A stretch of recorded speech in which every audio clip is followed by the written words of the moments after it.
Dans cet épisode, on va voir ensemble 3 enseignements de la finance comportementale que vous ne devez ignorer sous aucun prétexte. Alors dans le détail de cet épisode, de l'épisode d'aujourd'hui, on va voir notamment pourquoi la plupart des gens se trompent lorsqu'ils tentent de prédire l'évolution des cours boursiers, alors que la théorie des probabilités est vraiment assez claire à ce sujet précis.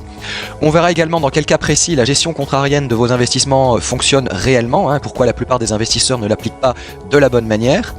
On verra donc ensuite l'étude qui vous prouve que l'éducation financière conduit en moyenne à une hausse de 78,7% de la richesse financière des individus. Et donc dernier point de cet épisode consacré à la finance comportementale, on verra ensemble pourquoi vous n'avez véritablement aucun intérêt à rejoindre un club d'investissement au sens classique du terme et ce que vous pouvez faire pour éviter d'être piégé par ce qu'on appelle le biais de polarisation. Voilà donc pour le programme de l'épisode d'aujourd'hui. Alors on va commencer avec le premier biais que je vous ai promis, donc le premier biais comportemental qui est un biais cognitif en fait, et ce qu'on appelle l'erreur du joueur. Alors c'est quoi l'erreur du joueur? C'est tout simplement, si on prend un exemple pour illustrer ce biais là, c'est tout simplement quand vous jouez à pile ou face, notamment lorsque vous jouez avec une pièce de monnaie, que vous la lancez en l'air et que vous avez une suite si vous voulez de pile et de face qui vont succéder. Si vous avez par exemple des résultats du type pile, face, puis pile, et bien si vous voulez la conclusion un petit peu naïve, malheureusement à laquelle la plupart des gens vont arriver, c'est qu'après avoir obtenu 4 ou 5 piles d'affilée, on risque d'avoir évidemment une augmentation du nombre de chances d'avoir un face plutôt qu'un 5e ou 6e pile. C'est ça qu'on appelle l'erreur du joueur, qui repose tout simplement sur la méprise, sur une méprise concernant donc notamment cette théorie des probabilités. Donc c'est quoi effectivement, si on met un mot, si vous voulez, si on explique concrètement ce que ça veut dire tout simplement que une fois qu'on assiste à une série d'événements identiques qui se produisent, on a tendance à penser que l'événement qui va suivre sera forcément différent. En quelque sorte, on anticipe un retour sur la moyenne à court terme,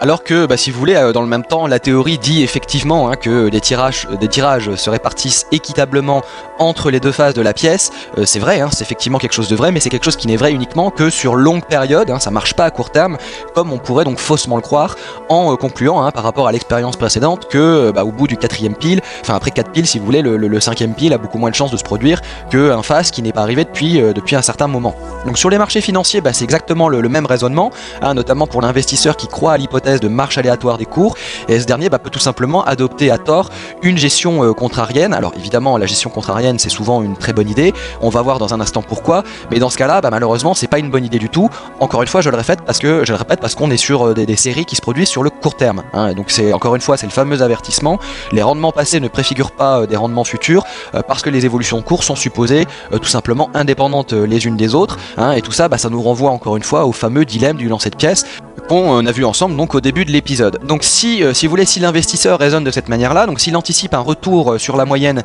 des rendements à court terme, alors il va penser qu'il est pertinent de se positionner à l'achat, notamment si les suites de rendement sont négatifs ou inférieurs au rendement historique, si ces suites de rendement à court terme sont négatifs ou inférieurs au rendement historique. Donc à court terme, il va acheter des titres qui ont décroché sur plusieurs séances, et à moyen terme, il va en arriver à la conclusion qu'il doit acheter des titres qui ont fait moins bien que le marché, donc encore une fois, je le répète, sur le moyen terme. Donc évidemment, dans ces deux cas-là, vous l'avez compris, ce sont des erreurs de jugement malheureusement, ce sont des erreurs qui peuvent d'ailleurs lui coûter très très cher, et on va voir ensemble dans un instant que ces erreurs sont notamment illustrées par une expérience qui a été menée par, alors attention, c'est un peu, les noms sont un peu compliqués, donc c'est Asparova,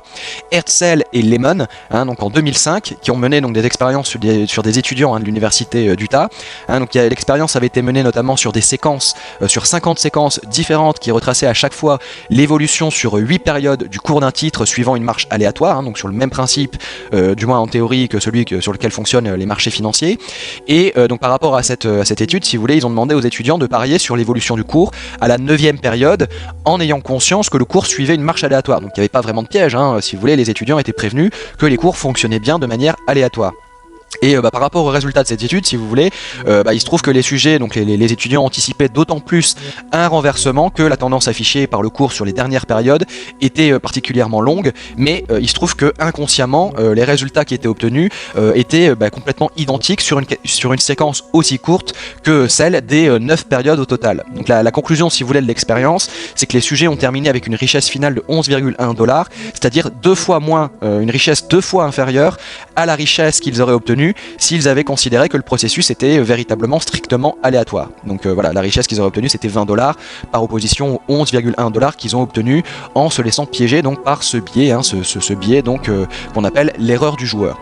Donc la conclusion, si vous voulez, par rapport à ce biais cognitif, c'est que les études empiriques montrent très clairement qu'il y a effectivement un effet momentum à court terme sur les marchés, c'est-à-dire que la hausse appelle la hausse et que la baisse appelle la baisse, donc ça sert à rien si vous voulez de vouloir être absolument contrarien et de faire l'inverse de ce que vous voyez, de ce que fait le marché sur le court terme. Par contre, à long terme, la gestion contrarienne redevient effectivement judicieuse. Les titres qui ont fait nettement moins bien que le marché sur des périodes longues, notamment sur des périodes supérieures à 3 ans, font ensuite, généralement, donc statistiquement mieux sur des périodes tout aussi longues. Donc encore une fois, retenez bien ce principe-là, notamment qui nous a été,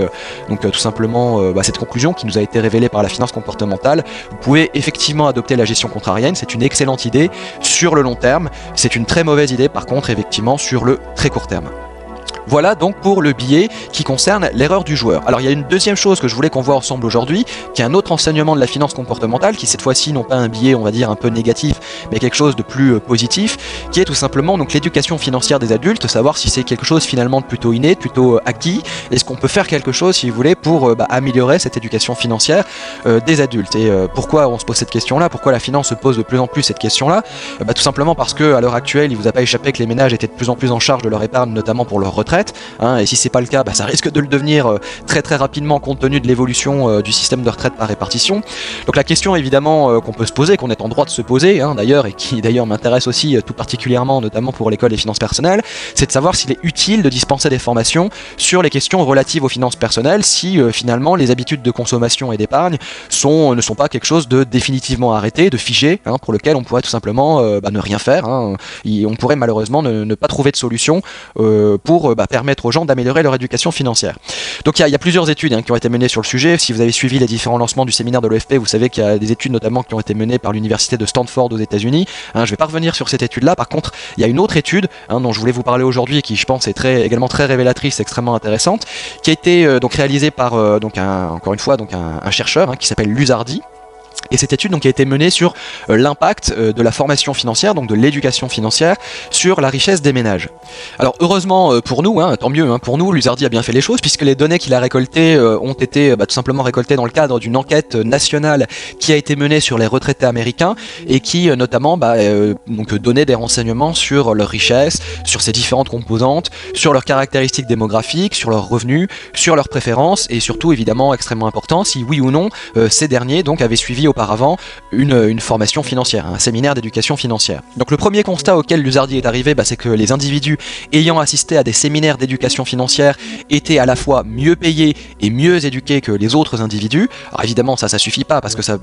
si vous voulez, on parle uniquement là du niveau de revenu, on parle pas du niveau de richesse générale. Donc pour aller plus loin, Luzardi a opéré, si vous voulez, ce qu'on appelle une régression linéaire. Donc on va pas rentrer dans le détail de l'étude, mais enfin, ce qu'il faut juste retenir, c'est qu'il a fait une analyse approfondie du ratio richesse sur revenu permanent. Et là, vous allez voir que la conclusion de l'étude est extrêmement intéressante, puisque toute chose égale par ailleurs, on sait maintenant, c'est prouvé scientifiquement, que l'éducation financière augmente très sensiblement le ratio de richesse des ménages. Et donc les chiffres que je voulais vous citer, ceux qu'on a vus ensemble, notamment dans le programme de l'épisode, c'est que pour les 25% de ménages les plus pauvres, l'éducation financière dope en moyenne de 78,7% la richesse financière, qui serait quasi nulle dans le cas contraire. Donc si ces personnes n'avaient pas suivi de formation ou de séminaire d'éducation financière.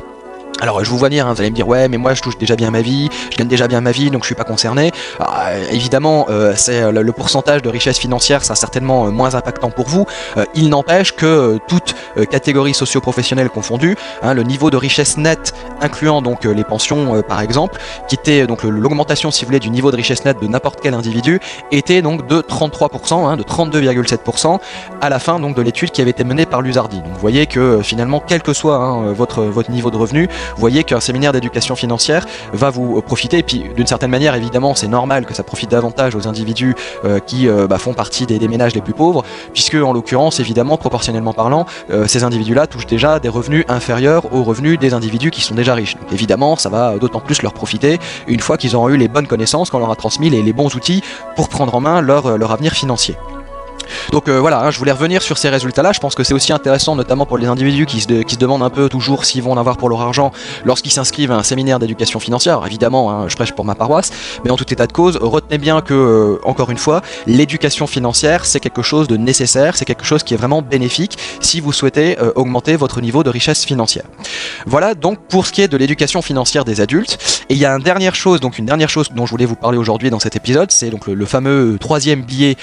comportemental, hein, le troisième biais cognitif, qui est donc la polarisation vers le risque. Alors pourquoi j'ai décidé de vous parler de ce biais-là aujourd'hui ? Tout simplement parce qu'il y a une question qui est souvent posée par certains membres du club, notamment qui veulent savoir pourquoi quand on fait partie des membres privilégiés du club, il n'y a pas de forum, pour que chacun puisse échanger avec les autres, voire éventuellement de rencontres physiques. Vous allez voir tout simplement pourquoi dans un instant. Hein, donc je voudrais déjà définir avec vous ce qu'est la polarisation. Alors c'est quoi la polarisation, hein, quand je vous parle du biais, c'est la polarisation vers le risque. C'est quoi la polarisation ? La polarisation, ça fait référence, si vous voulez, au phénomène d'amplification de la position qui est tenue par la majorité suite à des discussions internes, hein, donc la majorité dans un groupe, suite à des discussions internes. Donc si vous voulez, pour prendre un exemple et pour illustrer un peu ce que c'est que cette polarisation, ce qu'il faut que vous sachiez, c'est que si certains individus qui font partie d'un groupe sont déjà favorables individuellement à une option, à partir du moment où le groupe va se mettre à discuter, il se trouvera que si la discussion de groupe a tendance, si vous voulez, à s'orienter dans le sens de ce que les individus pensaient déjà au préalable, ça va encore plus renforcer leur conviction dans ce sens-là. Alors c'est pas forcément,